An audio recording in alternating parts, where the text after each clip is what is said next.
Good evening everyone, myself Naveen, lecturer in economics, ALC Coaching Center. So, in today's class we are going to discuss about the second PUC, one of an important chapter, so that is an determination of income and employment. So, in this chapter there is one important concept, so that is related to a consumption function, investment function and aggregate demand function. So, let's discuss in the brief manner.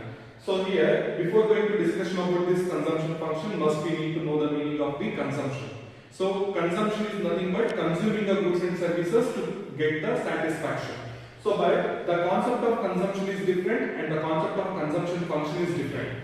Okay. So the equation of consumption function, that is C is equal to C bar plus Cy.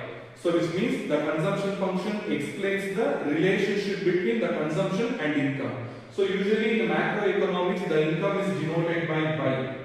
Okay. So the income is denoted by Y. The equation of this consumption function is C is equal to C bar plus Cy. So which means C bar denotes autonomous consumption. So which means the consumption which is independent on the income. For example, when our income level is 0, still the consumption takes a place. So that type of consumption is considered as an autonomous consumption. But the Cy is a induced consumption, which means when the income changes, the consumption also changes.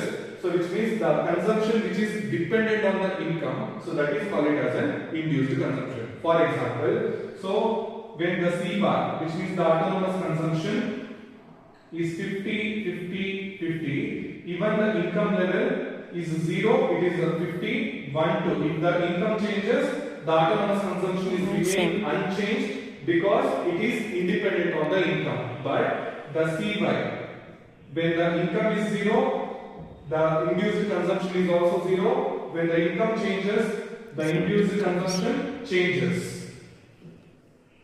Okay, so this is an induced consumption.